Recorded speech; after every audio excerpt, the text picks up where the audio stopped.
रुकिए, बस एक पल के लिए रुकिए। आप अभी जो भी कर रहे थे वो सब छोड़ दीजिए। अगर आप किसी भीड़ में हैं तो हेडफोन्स लगा लीजिए, क्योंकि जो मैं अभी आपसे बात करने वाला हूं वो आपकी जिंदगी के सबसे गहरे, सबसे कच्चे और सबसे दर्दनाक सच से जुड़ी बात है। यह कोई धार्मिक उपदेश नहीं है, यह कोई मंदिर की घंटी नहीं है, यह कोई मीठी मीठी बातें नहीं है जो सुनकर आप 10 मिनट अच्छा महसूस करें और भूल जाएं। यह गरुड़ पुराण का वो सच है जो हजारों सालों से बंद किताबों में दफना पड़ा था, जो हमारे पंडितों और विद्वानों ने कभी आम इंसान को इसलिए नहीं बताया क्योंकि ये सुनकर इंसान टूट सकता है, बिखर सकता है, और अगर वो ठीक से समझ ले तो शायद जुड़ भी सकता है। मैं आज एक सवाल पूछना चाहता हूं, एक ऐसा सवाल जो कोई नहीं पूछता, जो पूछने की हिम्मत बहुत कम लोगों में होती है। वो सवाल ये है, जिस बेटे को आप रात दिन पालते हैं, पोसते हैं, जिसके लिए आप अपना खून पसीना एक कर देते हैं, क्या आप सच में जानते हैं कि वो आपके घर में क्यों आया है? क्या वो आपका वारिस है? क्या वो आपके बुढ़ापे की लाठी है? क्या वो आपकी दुआओं का फल है? या क्या वो किसी बहुत पुराने और बहुत गहरे हिसाब को चुकाने आया है जो आपने खुद पिछले जन्म में बनाया था? आज हम गरुड़ पुराण के उन पन्नों को खोलेंगे जिन्हें आज तक किसी ने इतनी गहराई और इतनी सच्चाई से नहीं खोला। इस वीडियो को अंत तक देखिए, हर एक शब्द, हर एक पल, क्योंकि जो सच अंत में आपके सामने आएगा वो आपको हिला देगा, लेकिन उसी झटके में आपको एक ऐसी आजादी भी मिलेगी जिसे पाने के लिए लोग सालों साधना करते हैं। हमारे देश में, हमारे समाज में, हमारे घरों में जब एक बेटे का जन्म होता है तो एक अलग ही दुनिया बन जाती है। मैं चाहता हूं आप उस पल को महसूस करें, उस सुबह, वो अस्पताल का कमरा, वो नर्स का आना, वो खबर का आना कि बेटा हुआ है, और उस खबर के साथ एक पिता की आंखों में आंसू। पर वो रोने के आंसू नहीं है, वो जीत के आंसू हैं। वो एक ऐसे इंसान के आंसू हैं जिसे लग रहा है कि उसकी सारी जिंदगी की मेहनत आज सफल हो गई। घर में ढोल बजते हैं, मिठाइयां बांटी जाती है, पड़ोसी आते हैं, रिश्तेदार आते हैं, खानदान के बुजुर्ग आते हैं, और सबसे पहले जो बात कही जाती है वो ये है, वंश आगे बढ़ा, नाम रोशन होगा, बुढ़ापे का सहारा आ गया। ये वाक्य, ये 3 वाक्य, इनमें पूरी जिंदगी की उम्मीद है, पूरा भविष्य है, पूरा सपना है, और यहीं से शुरू होती है वो गलती जो बाद में पीड़ा बन जाती है। एक पिता अपने नवजात बेटे को गोद में उठाता है, वो उस छोटे से चेहरे को देखता है, उन बंद आंखों को, उन नन्हे हाथों को, और उस पल में उसके मन में क्या चल रहा होता है? वो सोच रहा होता है, यही मेरी असली दौलत है, यही मेरी पहचान है, इसी के लिए मैं जीऊंगा, इसी के लिए मैं मरूंगा। और उसी रात से वो पिता बदल जाता है, उसकी नींद बदल जाती है, उसकी भूख बदल जाती है, उसके सपने बदल जाते हैं। अब उसके हर सपने में एक बेटा है, एक पढ़ा लिखा, कामयाब, संस्कारी बेटा जो उसके नाम को 4 चांद लगाएगा, जो उसके बुढ़ापे में उसके पास बैठेगा, जो उसके जाने के बाद उसकी चिता को आग देगा और उसकी आत्मा को मोक्ष दिलाएगा। ये सोच, यह है अंधा प्यार, यही पुत्र मोह है। और गरुड़ पुराण कहता है कि यही पुत्र मोह इंसान की सबसे बड़ी कमजोरी है, यही उसका सबसे बड़ा बंधन है, और अक्सर यही उसकी सबसे बड़ी पीड़ा का कारण भी बनता है। अब मैं आपसे एक बहुत जरूरी सवाल पूछना चाहता हूं। अगर मैं आपसे कहूं कि ये सब जो आप सोचते हैं, ये मेरा बेटा, मेरा वारिस, मेरा बुढ़ापे का सहारा, ये सब एक बहुत मीठा, बहुत खूबसूरत और बहुत बड़ा झूठ है, तो क्या आप सुनेंगे? क्या आप सच को सुनने की हिम्मत रखते हैं? अगर हां, तो अगले कुछ मिनट बहुत ध्यान से सुनिए। गरुड़ पुराण में एक संवाद है, एक बहुत ही गहरा, बहुत ही रहस्यमय संवाद। यह संवाद है पक्षीराज गरुड़ और मृत्यु के देवता यमराज के बीच। गरुड़ पूछते हैं, हे यमराज, जब एक आत्मा मृत्यु के बाद आपके दरबार में आती है तो उसे वापस धरती पर भेजने का फैसला कैसे होता है? किस घर में, किस रूप में और क्यों? और यमराज का जवाब, वो जवाब इतना गहरा है, इतना भारी है कि सुनकर सांस रुक जाती है। यमराज कहते हैं, हे गरुड़, इस ब्रह्मांड में कुछ भी संयोग नहीं है। एक आत्मा जब किसी घर में जन्म लेती है, चाहे बेटे के रूप में हो, बेटी के रूप में हो या किसी और रूप में, यह सब ऋणानुबंध के कठोर नियम से तय होता है। ऋणानुबंध, ये शब्द सुनिए, ऋण यानी कर्ज, अनुबंध यानी बंधन। एग्रीमेंट, ऋणानुबंध का मतलब है कर्मों का वो बंधन जो आत्माओं को बार बार एक दूसरे के पास खींच लाता है जब तक हिसाब बराबर ना हो जाए। सोचिए, अभी आपके घर में जो बेटा है, छोटा हो या बड़ा, वो आपकी जिंदगी में किसी न किसी कारण से है। और वो कारण आपकी मन्नतें नहीं है, वो कारण आपकी पूजा पाठ नहीं है, वो कारण है आपके और उस आत्मा के बीच का वो पुराना अधूरा हिसाब जो पिछले जन्म में या जन्मों में पूरा नहीं हुआ था। और अब इस जन्म में वो हिसाब चुकाने का वक्त आया है। यमलोक के दरबार में जब चित्रगुप्त किसी आत्मा की फाइल खोलते हैं तो वो देखते हैं इस आत्मा ने पिछले जन्म में क्या किया था, किस किस के साथ क्या हुआ था, कौन कौन से हिसाब अधूरे हैं, और उसी हिसाब के आधार पर तय होता है ये आत्मा अगले जन्म में किसके घर, किस रूप में, किस उद्देश्य से जाएगी। और शास्त्रों में बहुत साफ लिखा है कि एक बेटा मुख्य रूप से 4 रूपों में किसी घर में जन्म लेता है। 4 रूप, 4 कहानियां, 4 सच। आज हम इन चारों को इतनी गहराई से समझेंगे कि शायद आप पहली बार अपने ही बेटे को नई आंखों से देख पाएंगे। पहला रूप सबसे खौफनाक, सबसे दर्दनाक और दुर्भाग्य से आज के समाज में सबसे आम शत्रुपुत्र। ये नाम सुनकर ही रोंगटे खड़े हो जाते हैं। शत्रुपुत्र यानी वह बेटा जो शत्रु के रूप में दुश्मन की आत्मा बनकर आपके ही घर में आपकी ही पत्नी की कोख से पैदा हुआ है। अब आप कहेंगे ये कैसे हो सकता है? मेरा अपना बेटा मेरे खून से पैदा हुआ मेरा दुश्मन। हां, और यही सबसे बड़ी विडंबना है। आपका सबसे करीबी दुश्मन वो नहीं जो बाहर से आता है। आपका सबसे करीबी दुश्मन वो है जिसे आप खुद घर लाते हैं, खुद पालते हैं, खुद बड़ा करते हैं। मैं आपसे एक सच्चाई शेयर करना चाहता हूं। आपने कभी न कभी, चाहे अखबार में पढ़ा हो, टीवी पर देखा हो या अपने किसी जानने वाले के साथ हुआ हो, ऐसी कहानी सुनी होगी। एक बूढ़ा पिता, उसने अपनी पूरी जिंदगी मेहनत की, सरकारी नौकरी या फिर छोटी मोटी दुकान, जो भी था उसने ईमानदारी से कमाया, हर पैसे को संभाल कर रखा, बेटे को पढ़ाया, अच्छे स्कूल में भेजा, इंजीनियरिंग पढ़ाई, शादी करवाई। और उस बेटे की शादी के 5 साल बाद वो बूढ़ा पिता एक दिन उठा और देखा कि उसका बेटा उसके घर का कागज लेकर रातों रात किसी और के नाम कर चुका है।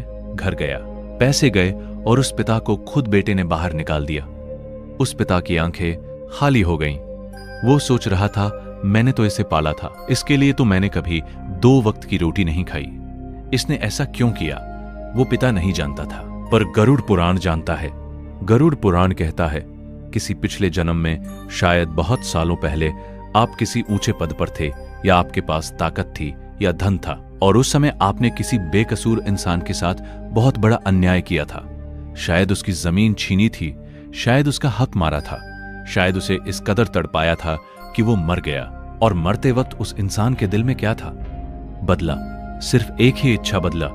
उस आत्मा ने मरते वक्त कसम खाई थी, मैं इससे अपना हिसाब जरूर चुकाऊंगा। और वही आत्मा उसी कसम के साथ इस जन्म में आपकी पत्नी की कोख से आई, आपके बेटे के रूप में। यमलोक के न्याय ने उसे आपके सबसे करीब बिठा दिया, क्योंकि दुश्मन को सबसे ज्यादा नुकसान तभी होता है जब वो सबसे करीब हो। जब तक वो आपकी एक एक पाई बर्बाद नहीं कर देता, जब तक आपके घमंड को मिट्टी में नहीं मिला देता, जब तक आपकी आंखों से खून के आंसू नहीं निकाल देता, उसे चैन नहीं मिलेगा।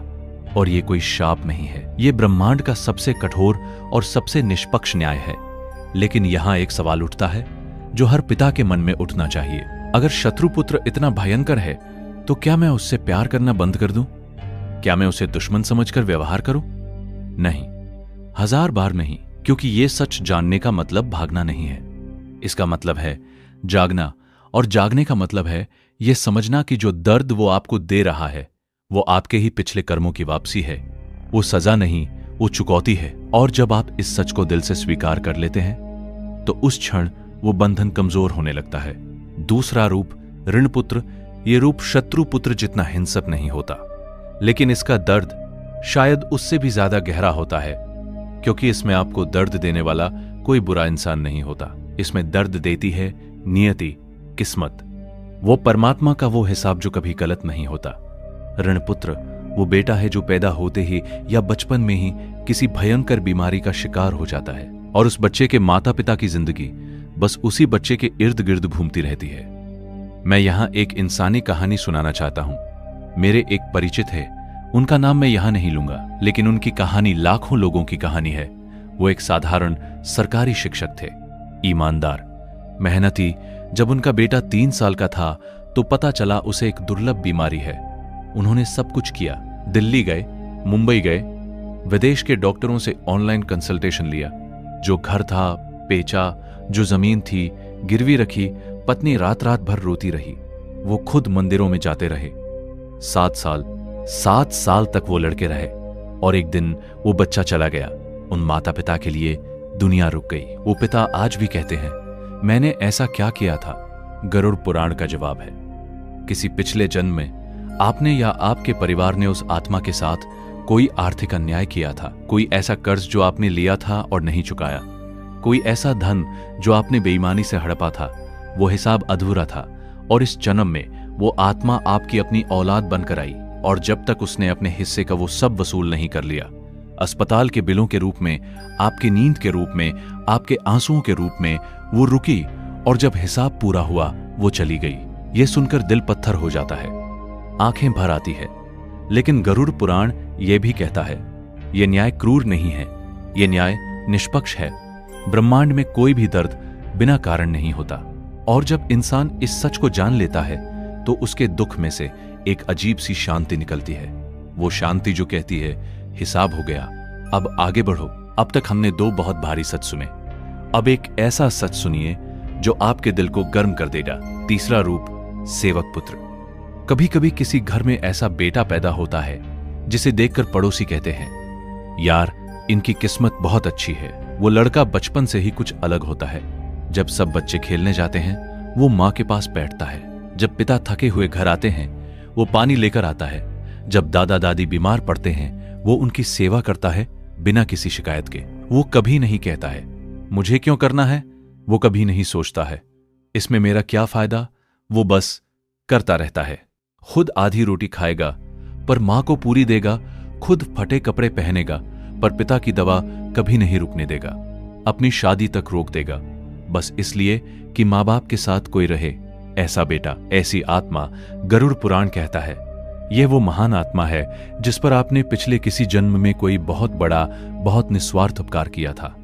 शायद आपने उसकी भूखे मरने से बचाया था, शायद किसी भयंकर संकट में आप उसके साथ खड़े रहे जब पूरी दुनिया ने उसका साथ छोड़ दिया था। वो आत्मा भूली नहीं, वो कहीं किसी अदृश्य रजिस्टर में आपका वो उपकार दर्ज था और इस जन्म में वो आई आपके सेवक बेटे के रूप में, आपका कर्ज चुकाने, आपको सुख देने, आपके बुढ़ापे की मजबूत लाठी बनने। अगर आपके घर में ऐसा बेटा है तो रोज सुबह उठकर अपनी आंखें बंद कीजिए और उस परमात्मा का दिल से शुक्रिया कीजिए, क्योंकि इस कलयुग में ऐसी आत्मा बहुत कम घरों में आती है। आपका पिछला जन्म बहुत शुद्ध था, बहुत पवित्र था, इसीलिए आपको यह अनमोल उपहार मिला है। और अब सबसे अंतिम, सबसे पवित्र, सबसे दुर्लभ रूप, धर्मपुत्र। लाखों में, करोड़ों में किसी एक घर में ऐसी आत्मा आती है।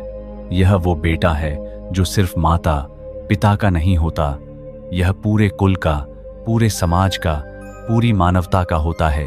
वो बचपन से ही अलग होता है। उसकी आंखों में एक अजीब सा नूर होता है, उसके शब्दों में एक वजन होता है, उसके कामों में एक निस्वार्थता होती है जो देखकर लोग कहते हैं यह बच्चा कुछ और है। वो पढ़ता है पर सिर्फ नौकरी के लिए नहीं, वो कमाता है पर सिर्फ अपने लिए नहीं, वो जीता है पर सिर्फ अपने लिए नहीं, वो दूसरों की भलाई के लिए काम करता है। वो सच के रास्ते पर चलता है चाहे कितनी भी तकलीफ हो।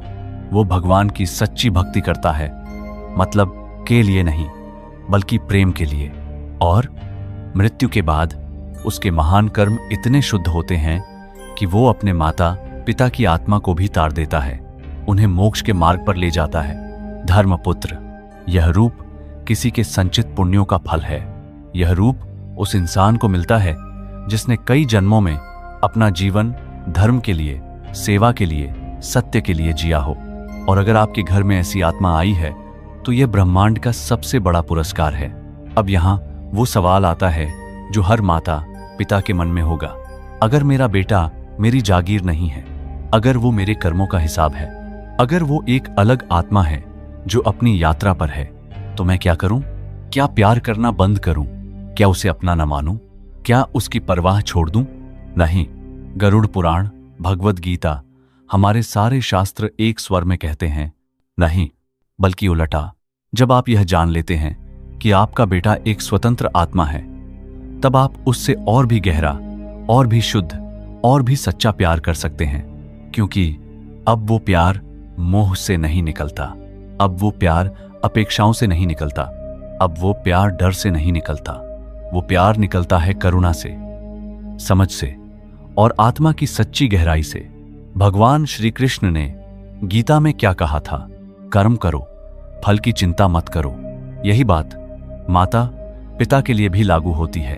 अपने बेटे का पालन पोषण करना आपका धर्म है, उसे अच्छी शिक्षा देना आपका कर्तव्य है, उसे सही और गलत का रास्ता दिखाना आपकी जिम्मेदारी है। लेकिन उससे यह उम्मीद रखना कि वो हमेशा आपके कहे पर चलेगा, हमेशा आपकी सेवा करेगा, हमेशा आपकी पसंद नापसंद के हिसाब से जिएगा, यह उम्मीद आपकी है, उसकी नहीं। और जब वो उम्मीद टूटती है तो दर्द होता है, और उस दर्द का कारण वो नहीं है, उस दर्द का कारण आपकी वो उम्मीद है। जिस दिन आपने अपने बेटे को एक ऐसी आत्मा के रूप में देखा जो अपनी यात्रा पर है और आप सिर्फ उसे इस दुनिया में लाने के माध्यम हैं, उसी दिन आपकी आत्मा का एक बहुत बड़ा बोझ उतर जाएगा। अब गरुड़ पुराण का वो सच जिसे सुनकर शायद आपकी रातों की नींद उड़ जाए।